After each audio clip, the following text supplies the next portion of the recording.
11 ദിവസം മുൻപ് കാണാതായ വീട്ടമ്മയുടെയും 2 പെൺകുഞ്ഞുങ്ങളുടെയും യാത്രയുടെ ദൃശ്യങ്ങൾ പുറത്തു വന്നിരുന്നു.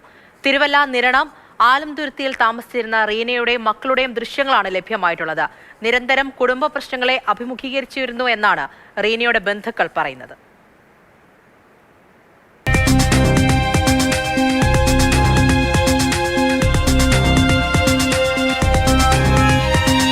മൂന്ന് ക്യാമറ ദൃശ്യങ്ങൾ സ്വകാര്യ ബസ്സുകളിൽ ഘടിപ്പിച്ചിട്ടുള്ള ക്യാമറകളിൽ നിന്നുള്ളതാണ് ഇവ.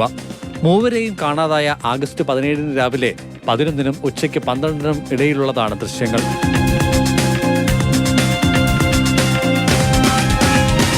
ആദ്യ ദൃശ്യത്തിൽ നിരണത്തു നിന്നും മക്കൾ അക്ഷര, അൽക്ക എന്നിവരുമൊത്ത് റീന പാതയോരത്തുകൂടി നടന്നു വരുന്നതാണ്.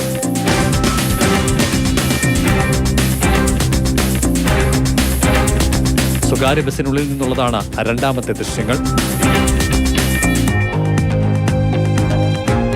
തിരുവല്ലയിൽ ബസ്സിറങ്ങി മൂവരും വഴിയോരത്തു കൂടി പോകുന്നതാണ് അവസാനത്തേതിലുള്ളത്.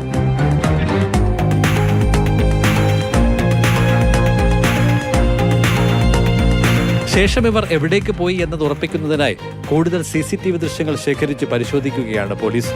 അന്വേഷണത്തിനായി തിരുവല്ല DYSPയുടെ നേതൃത്വത്തിൽ പ്രത്യേക സംഘത്തെ ചുമതലപ്പെടുത്തിയിട്ടുണ്ട്. ഭർത്താവിനെതിരെ മുൻപ് കുടുംബക്കോടതിയെ സമീപിച്ച 40-കാരിയാണ് കുട്ടികളുമായി നാടുവിട്ടത്.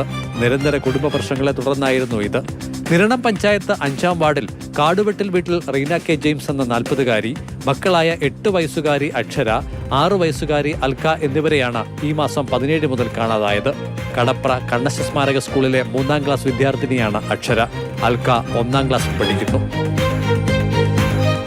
റീനയും മക്കളും ഓട്ടോ ഡ്രൈവറായ ഭർത്താവ് അനീഷ് മാത്യുവിനൊപ്പമാണ് വാടക വീട്ടിൽ താമസിച്ചു വന്നത്. മൂവരെയും കാണാതായ വിവരം റീനയുടെ സഹോദരൻ റിജോയാണ് പുളിക്കീട് പോലീസിനെ അറിയിച്ചത്. കുടുംബ കോടതിയിലെ കേസിന് പിന്നാലെ സമവായ നീക്കത്തിനൊടുവിലാണ് ഇരുവരും ഒരുമിച്ച് താമസം തുടങ്ങിയത്. ശേഷവും അനീഷ് മാത്യു മദ്യപിച്ച് പ്രശ്നങ്ങൾ ഉണ്ടാക്കിക്കൊണ്ടേയിരുന്നു അത്രേ.